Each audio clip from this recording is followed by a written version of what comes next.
ഇപ്പോൾ രാത്രി ഉറങ്ങാൻ കിടന്ന ഒറ്റ ഉറക്കത്തിന് നേരം വിളിക്കും കേട്ടോ. സ്കൂളുള്ള ദിവസങ്ങളിൽ എനിക്ക് അങ്ങനെ ഉണ്ടോ തോന്നാറ്. പിന്നെ ഒരു ഓട്ടപ്പാച്ചിലാട്ടോ എണീറ്റ് കഴിഞ്ഞാൽ. പിന്നെ വേഗം അടുക്കളയിൽ കയറി ഇന്ന് രാവിലെ കാപ്പിക്ക് ഇടിയപ്പം മുട്ടക്കറി, പിന്നെ ഒരടുപ്പിൽ തോരനും വെച്ച് ഒരടുപ്പിൽ ചോറ് തിളപ്പിച്ച് കൂട്ടാനും കൂടി വെച്ചു കേട്ടോ. ഇടിയപ്പം മുട്ടക്കറി എന്ന് അറിഞ്ഞപ്പോൾ തന്നെ കുക്കുപ്പം പറഞ്ഞു അവന് സ്കൂളിൽ ഇത് കൊടുത്തു വിട്ടാൽ മതിയെന്ന്. ഇടിയപ്പം ഇഡലിയൊക്കെ അവൻ്റെ ഫേവറേറ്റ് കേട്ടോ. അപ്പോൾ അങ്ങനെയുള്ള ദിവസങ്ങളിൽ അവന് ഞാൻ അത് കൊടുത്തു വിടാറ്. പിന്നെ ഇപ്പോൾ കണ്ണൻ എണീറ്റ് വന്ന ഉടനെ ഓടിപ്പോയി ഗപ്പീസിൻ്റെ അടുത്തേക്ക് കേട്ടോ. അതുങ്ങൾക്ക് ഫുഡ് കൊടുക്കുക, അതുങ്ങളെ പരിപാലിക്കുകയാണ് കണ്ണൻ്റെ മെയിൻ പരിപാടി.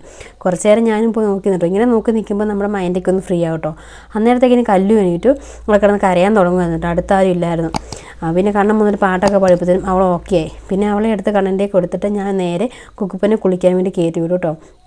കുക്കുപ്പനെ കുളിക്കാൻ പറഞ്ഞു വേണ്ടിയിട്ട് നേരെ അടുക്കളയിൽ നിന്ന് അവന് കൊണ്ടുപോകാനുള്ളത് ഇടിയപ്പം മുട്ടക്കറിയൊക്കെ എടുത്ത് അവൻ്റെ ബാഗിലേക്ക് ആക്കി വെച്ചു കേട്ടോ. അത് കഴിഞ്ഞപ്പോൾ അവന് കുളിച്ചിട്ട് ഇറങ്ങി വന്നപ്പം തലയൊക്കെ തോർത്തി കൊടുത്ത് കാപ്പിയൊക്കെ കുടിപ്പിച്ചിട്ട് വേഗം യൂണിഫോമൊക്കെ ഇട്ട് റെഡിയാക്കി കേട്ടോ.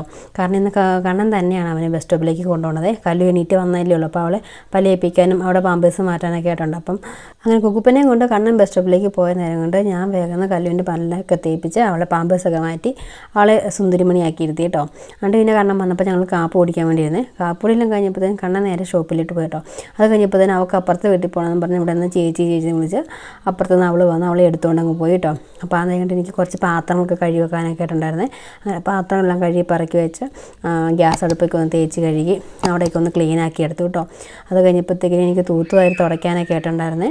അങ്ങനെ തൂത്തുവാരി തുടയ്ക്കാന്നൊക്കെ പറഞ്ഞ് തന്നപ്പോഴത്തേനാണ് അവിടെ സെറ്റിയിൽ മൊത്തം ഇങ്ങനെ തൂത്തൊക്കെ നിരത്തി ഇട്ടിരിക്കുക കേട്ടോ. ഇപ്പോൾ അവരുടെ മെയിൻ പണി ഫുഡ് കഴിക്കുന്നതും എന്തെങ്കിലും കൊണ്ടുവച്ച് കളിക്കുന്നതും കുക്കുപ്പം കളറടിക്കുന്നതും ഒക്കെ സെറ്റിലാണ്. പിന്നെ ചാടി കളിക്കുന്നതും എല്ലാം ഇതിലാട്ടോ. അപ്പോൾ അതുകൊണ്ടാണ് ഈ സാരി എടുത്ത് ഇങ്ങനെ വിരിച്ചിട്ടേക്കുന്നത്. ഇല്ലെങ്കിൽ ഉണ്ടല്ലോ അതുങ്ങളത് മൊത്തം ചീത്തയൊക്കെ. സെറ്റിയുടെ കവറുണ്ടെങ്കിലും അത് ഇട്ടാലും അതും നിങ്ങൾ വലിച്ചു വിടും. അപ്പോൾ ഇതാകുമ്പോൾ വലിച്ചു കൊടുക്കാൻ ഇച്ചിരി പാടാണ്. അതാണ് കേട്ടോ ഇങ്ങനെ ഇട്ട് വെച്ചേക്കുന്നത്. അത് കഴിയുമ്പോഴും കല്ലു അപ്പുറത്തുനിന്ന് വരുമെന്ന് പറഞ്ഞ് വിളിച്ച് പിന്നെ ഞാൻ പോയി അവളെ എടുത്തുകൊണ്ട് വന്നിട്ടോ. അത് കഴിഞ്ഞപ്പോൾ നല്ല വെയിലുണ്ട് കേട്ടോ. ഇവിടെ 2 ദിവസം കൂടെ ഇങ്ങനെ വെയിൽ എത്തിക്കുന്നത്. അപ്പോൾ കുറച്ച് തുണി ഉണക്കാനായിട്ടുണ്ടായിരുന്നു. അപ്പോൾ ഞാൻ അതെല്ലാം എടുത്ത് വെയിലത്തേക്ക് ഇട്ട് ഉണക്കാനായിട്ട് കേട്ടോ. അത് കഴിഞ്ഞ് പിന്നെ തൂത്തുവാരി തുടയ്ക്കാനൊക്കെ ഉണ്ടായിരുന്നു. അങ്ങനെ തൂത്തുവാരിയൊക്കെ തുടയൊക്കെ കഴിഞ്ഞപ്പോൾ കല്ലുമല കുളിപ്പിക്കണമായിരുന്നു. അങ്ങനെ അവളെ പെട്ടെന്ന് കുളിപ്പിച്ച് കിടത്തി ഉറക്കിയപ്പോഴത്തേക്കും നല്ല മഴ പെയ്യാൻ തുടങ്ങി. ആ വെയിൽ ഉദിച്ച പോലെ തന്നെ അതിൻ്റെ കേടും പരസ്യം തീർത്ത് നല്ല മഴയായിരുന്നു കേട്ടോ. പിന്നെ ഞാൻ പെട്ടെന്ന് പോയി തുണിയൊക്കെ എടുത്തുകൊണ്ട് വന്നിട്ട് ഞാനും ഒന്ന് വെക്കുന്ന കുളിക്കാൻ വേണ്ടി കയറി. ഇവിടെ രാവിലെ മുതൽ കറണ്ടില്ല കേട്ടോ. മെസ്സേജ് ഉണ്ടായിരുന്നു കറണ്ട് ഉണ്ടാവില്ല. അപ്പോൾ അവിടെ നേരത്തെ തന്നെ വെള്ളമൊക്കെ അടിച്ചിടുകയൊക്കെ ചെയ്തിട്ടുണ്ടായിരുന്നു കേട്ടോ. അതുകൊണ്ട് സമാധാനം. പിന്നെ ഞാൻ എന്ത് ചെയ്താലും പതിയെ കേട്ടോ ചെയ്യുന്ന സൗണ്ട് കുറച്ച്. കാരണം ഒരു ചെറിയ സൗണ്ട് കേട്ടാൽ മതി കല്ലു അപ്പത്തിന് ചാടി എണീക്കുവേ. കറണ്ടും കൂടി ഇല്ലാത്തതുകൊണ്ട് അവൾക്ക് ഫാൻ ഇല്ലാണ്ട് ഒട്ടും പറ്റില്ല. എത്ര മഴയത്താണെങ്കിലും അവൾക്ക് ഫാൻ വേണം കേട്ടോ. അപ്പോൾ ഞാൻ അങ്ങനെ വേഗം ചോറ് കൊണ്ടുവന്ന് അടുത്ത് പോയി കിടക്കാമെന്ന് കരുതിയപ്പോൾ അവൾ ചാടി ഇരുന്നിട്ട് കേട്ടോ.